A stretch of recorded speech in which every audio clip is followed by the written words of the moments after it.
procura manter a gravação para depois ouvir e fazer uma avaliação, tá bom? E o resumo também, principalmente o resumo da palestra, para a gente poder conversar a respeito dela.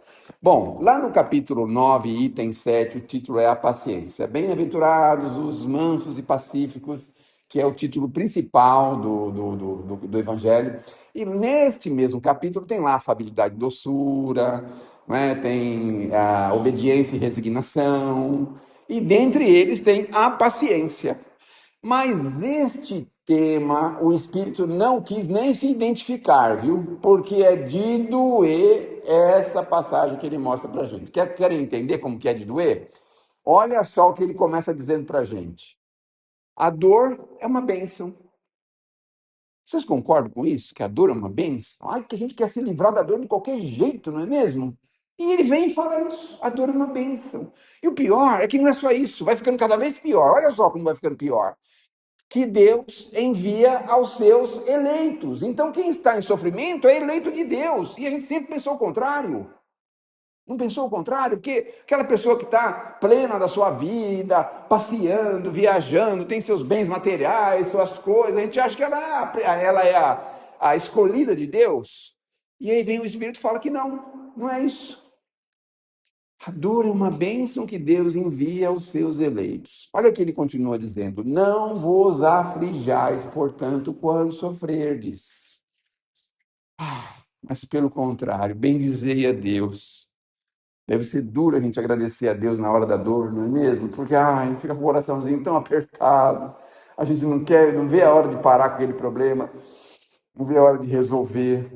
Mas deve ter uma razão para isso. A gente vai tentar entender até o final dessa lição, porque não é possível, né? É uma atrás da outra, meu Deus do céu. Agradecer a Deus por estar sofrendo, imagine. Vamos fazer um quadro assim mental na cabeça da gente. Vai lá no Hospital das Clínicas, e aí você está sentado lá esperando uma consulta, e aí, de repente, você começa a conversar com a pessoa do lado e fala: qual é o seu problema? Ele fala: eu tenho uma pneumonia. Aí o outro fala assim: eu estou melhor que você, porque eu tenho uma... O que é pior do que pneumonia?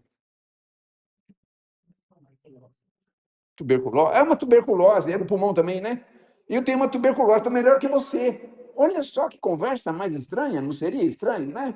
Ou então você está assim numa fila qualquer, dentro de algum lugar, e alguém fala assim: eu estou aqui porque eu preciso muito. Fala assim: eu estou melhor do que você, eu não sou pobre, eu sou miserável.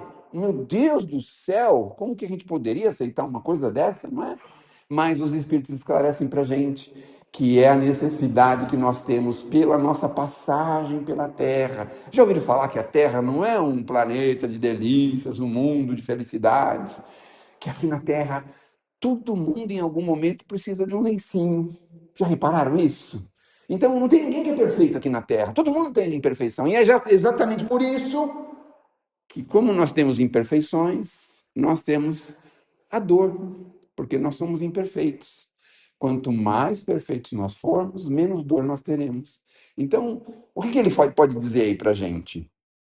Quanto melhor a gente se aperfeiçoa, moral, espiritualmente, menos dor a gente passa a sentir. Olha que coisa boa que é isso. Mas a gente está disposto a largar da dor? Está disposto a se renovar? Está disposto a se melhorar? Bom, teoricamente, quem vem na casa espírita, se não tiver outro interesse, vem para isso. Não é? Entender aqui como nós podemos fazer para sermos melhores. Essa é a grande possibilidade que nós temos na Terra. Como sermos melhores. Mas vamos ver o que mais que ele fala nesse capítulo aí, que é de doer. Vamos ver aqui, ó. É, sede paciência, pacientes, porque a paciência também é uma caridade. Então, quando você se mostra uma pessoa paciente, você está exercitando a caridade com as pessoas ao redor.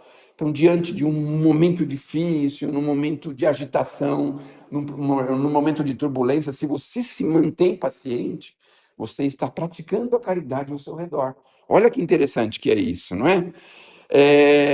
E ele fala assim que nós estamos na Terra e devemos praticar a caridade. Na Casa Espírita a gente aprende muito isso, né? prática do bem, prática da caridade. Até a gente chegar aqui, a gente não tinha uma noção muito clara sobre isso, mas aqui a gente tem uma noção, porque é através da prática do bem e da caridade que vai fazer a gente enxergar os problemas dos outros, que são maiores do que os nossos, favorecer com a nossa pequena parte, com a nossa pequena contribuição, vai mostrar para a gente um sentimento de solidariedade, de irmandade com os nossos irmãos na terra. Olha quanta coisa que a caridade pode fazer. E a paciência é uma das formas de caridade que nós temos. E ele fala uma outra coisa que é interessante. Ele fala da esmola. Ele fala que a esmola é a mais fácil de ser praticada. E vocês acham mesmo que é a mais fácil? Porque às vezes a pessoa pede na rua para a gente, não tenho, não vou te dar. Talvez a gente não fale, mas dentro da gente a gente pensa, né? Ou então pensa assim: ah, você vai fazer besteira com o dinheiro que eu vou te dar, você vai usar química, vai fazer isso, vai fazer aquilo. A gente fica assim, a gente diz. E essa é a mais fácil. Qual será a mais difícil? Ele explica aqui para a gente qual que é a mais difícil. A mais difícil é aquela da gente suportar uns aos outros, sabe? Assim, aquela pessoa difícil. Essa é a maior caridade que a gente pode ter. A maior caridade, o maior sentimento de paciência e caridade é isso, de nos suportarmos mutuamente. Então, aquela pessoa difícil, aquela pessoa que ela fala duas palavras já nos ofende. Com duas palavras que ela fala, a gente já se sente ofendido, porque não é, dá a impressão que a pessoa está nos atacando, nos atingindo, nos ferindo. Então, esta caridade é a mais meritória de todas. E aquelas que nós temos dentro de casa, então imagine, nessa na rua, a gente às vezes encontra a pessoa uma vez só e vai embora, né? E aquela que a gente tem dentro de casa, que às vezes tem um nome bonito, de filho, de marido, de sogra, de sogro, de primo, de tia, de irmão. E essa daí? Como que é essa de a gente ter que segurar a onda com essas pessoas difíceis, que nós temos dificuldades de, vamos dizer assim, digerir a convivência com elas. Essa é a maior caridade. Eu lamento ter que falar isso, mas eu agora estou me lembrando aqui da minha situação diante disso, porque eu também tenho pessoas difíceis, assim, e a gente tem bastante amor, um amor tão grande, mas tão grande que de vez em quando você tem vontade, assim, com muito amor, sabe, assim, essa vontade que a gente de vez em quando tem, com muito amor, não é? De fazer isso. Então, mas o Evangelho mostra para gente que nós precisamos aprender a aprimorar este sentimento, conviver. Porque vocês imaginem, a gente vai chegar no mundo espiritual e vai dizer assim: bom, cheguei aqui, estou sossegadão, tranquilo, beleza. Pô. Daqui a pouco vem o seu inimigo, vem do lado. Você olha para ele e fala: misericórdia, vou ter uma audiência com Jesus. Vai lá, pega a senha para conversar com Jesus. Entra na salinha lá, que Jesus dá um atendimento assim uma vez a cada 100 anos. O tempo de lá é diferente daqui, o tempo de lá é diferente daqui. Então ele dá, sei lá, 10 segundos para a gente conversar com ele. Em cada 100 anos a gente pega a senha e chegou a nossa vez. Ah, o que foi, meu filho? Eu sei que o Senhor é o caminho, a verdade e a vida, e que ninguém vai ao Pai senão por ti, Senhor. Mas o senhor poderia me fazer uma pequena gentileza? Eu tenho essa pessoa aqui, esse meu inimigo. Será que o senhor não podia colocar ele do outro lado do buraco negro do universo? O que será que Jesus responderia para a gente? Será que seria? Ele daria para a gente essa possibilidade? Ah, quando a gente menos esperasse, ia nascer na nossa família. Ia ter o nome de Neto. Ia ter o nome de Neto. Sabe aquele Neto bem pimenta mesmo? Chuta sua canela, rasga seus documentos todinho, quebra a louça que você tem há 200 anos na família, sabe? Risca o carro com a bicicleta dele. Olha o que ele faz. Arranca o taco com a unha da sua casa. Meu Deus do céu, como é que eu vou colocar o taco de volta? É um problema, né? Colocar taco de volta. Hoje não tem mais taco, né? Azulejo, graças a Deus, não dá para tirar assim, né? Mas faz essas coisas. Faz essas coisas. Joga bola dentro de casa. Olha que beleza que é, né? Meu Deus, por que que eu fui conversar com Jesus? Podia ter ficado quietinho, mas eu tenho uma palavra terrível, difícil, né? Porque se eu tivesse ficado quietinho, talvez eu tivesse passado dessa, né? E aí a gente precisa entender que essa convivência é a maior caridade que nós temos a fazer com todos. A vida é difícil, bem eu sei. Ele fala isso, o espírito protetor, que ele não deu nenhum nome, né? Para a gente não vibrar a favor dele, né? A vida é difícil, bem, e compõe de mil bagatelas, mil nadas. A gente vive assim mesmo. Vocês já assim ficaram, perderam o dia todo, se irritaram o dia todo por causa de 10 segundos de conversa? Esses dias eu vi um vídeo interessante de um camarada que é rico e ele faz vídeo para ensinar as pessoas a lidar com recursos, essas coisas. Aí ele pegou US$ 87.500, parece, ou US$ 600, parece, e falou assim: se alguém te pegar, se você perder US$ 10 ou US$ 20, você vai jogar os outros US$ 86.000 no lixo? As pessoas, logicamente, falam que não, né? Aí fala assim: se você se irritar por 10, 15, 20 segundos, meia hora, uma hora, você vai jogar o resto do dia fora, que é uma riqueza para a gente. Claro que não, e não sei por que a gente fica ruminando com o negócio na barriga da gente. Porque alguém falou alguma coisa, falou mal do nosso cabelo, falou mal da nossa roupa, sei lá, do nosso cachorro. Nossa, falar mal do cachorro hoje parece que é pior do que falar mal da mãe antigamente. Porque quando a gente era criança, quem falasse mal da gente, nossa, meu Deus do céu, era pedra, tudo que tinha na mão, jogava, brigava no meio da rua. Agora não, se falar mal do cachorro, aí sim, né? Bom, mas aí o que significa? Que a vida tem muitas coisas assim, mas não vamos perder tempo com isso. Faz força para se livrar daquilo rapidamente. Tenha sempre à frente, assim, uma leiturinha rápida, especialmente dos livros espíritas. Esses de capítulos pequenininhos. Ai, estou tão irritado. Pega o livro e lê. Olha aqui uma mensagem linda. Tem tantas mensagens aqui tão lindas. Tem na bolsa uma mensagem.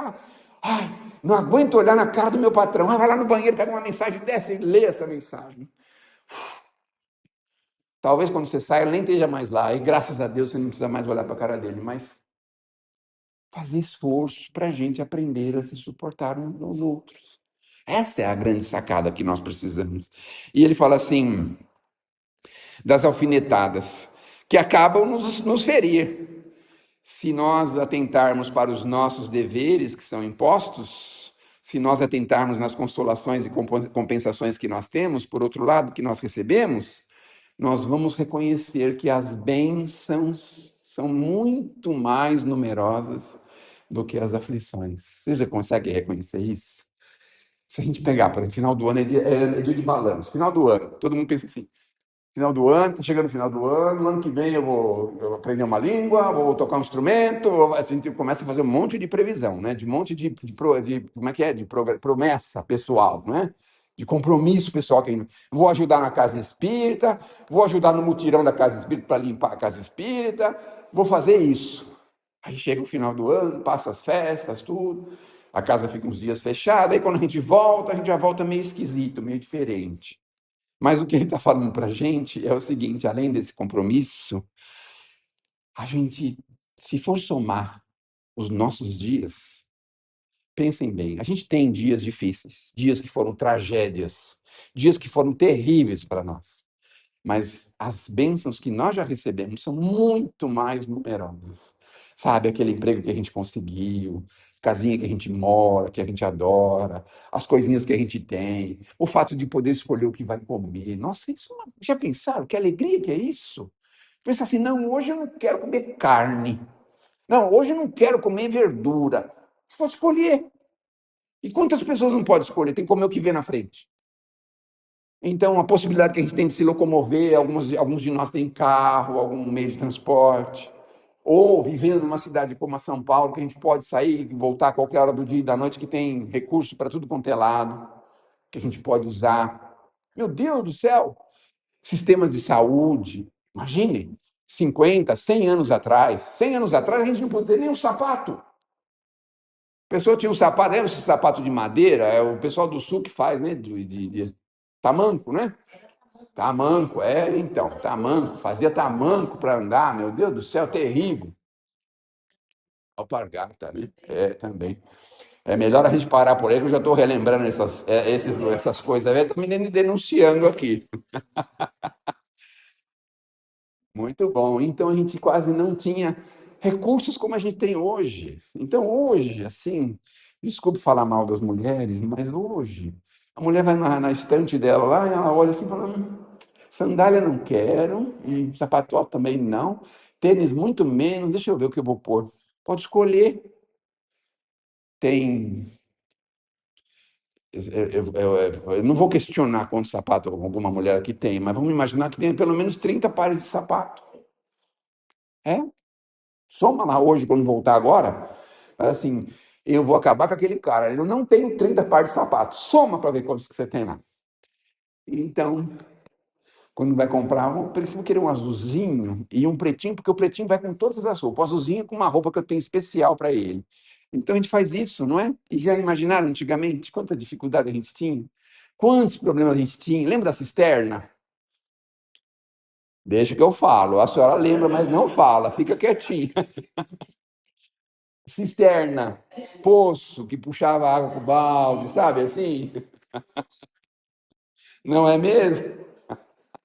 Aí põe o motor. Quando põe o motor, era festa, fazia festa na rua toda. O fulano pôs o motor, todo mundo saía festejando, tinha um motor que levava água da bomba até a caixa d'água. Ai, agora tem um motor, meu Deus do céu, que alegria. Aí comprou lá um gordinho, comprou um carro, comprou um gordinho, que alegria, comprou um gordinho, fazia uma festa.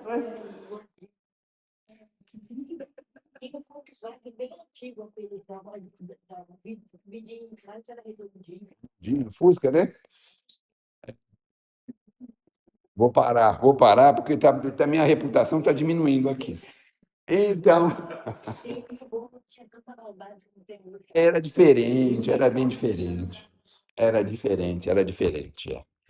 Mas, enfim, hoje nós temos tantas bênçãos. E por que que a gente reclama tanto, meu Deus do céu? Tá chovendo? Tá muito calor. Sempre tem alguma coisa para reclamar. Sempre tem. Aumentou a gasolina. Você nem tem carro, qual é o problema?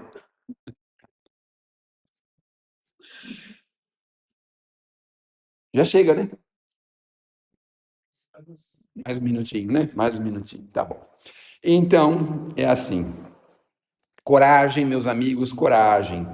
Tendes no Cristo o vosso modelo, mas ele sofreu mais do que qualquer um de vós, e nada tinha do que se reclamar do Cristo. Em compensação, nós já pensaram se a nossa ficha fosse aberta, assim, fosse um arquivo aberto, assim, vou procurar na internet, quero saber o arquivo do Sérgio aqui.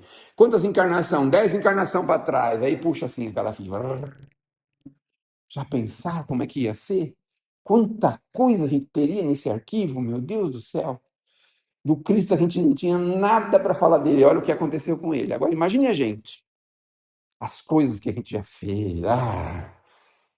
Vou contar só uma pequenininha assim. Quando a gente era criança, que todo mundo tem mais de 18 anos, né? O que que a gente fazia? Mãe, eu vou fazer trabalho na casa da minha amiga. Não fazia isso. É que amiga, que trabalho, que nada. Ia viajar, não sei para onde lá. E aí, quando a mãe descobria, você foi para a praia, matava todo mundo do coração, porque. Não, ela não veio para cá, não. Eu soube que ela ia sair com os amigos. Ai, meu Deus do céu. A gente já fez tantas essas coisas, não é? E agora, o que que a gente está reclamando? Por que que a gente reclama tanto das coisas? Então, ele está dizendo isso aqui. Sofreu mais do que vós, e nada tinha do que se penitenciar, ao passo que vós tendes a espiar o vosso passado e vos fortalecer para o futuro. Sede pacientes, pois sede pacientes, sede cristãos. Essa palavra resume tudo. Então, a gente pode ter um parâmetro muito interessante. Quanto mais paciente nós formos, mais cristão nós demonstramos ser. Olha só. A gente pensou que podia não deixar, não levar desaforo para casa, em tanta coisa, né? Mas quanto mais a gente demonstra o sentimento de paciência, mais a gente demonstra que é cristão. Então vocês veem que um verdadeiro cristão, ele não se desequilibra por qualquer coisa. Ele está sempre firme, de pé, mesmo que esteja em sofrimento, mas ele está de pé e está firme. É assim que a gente demonstra a nossa evolução. Então, vamos fazer o teste da paciência. Eu vou desejar para vocês que antes da meia-noite hoje,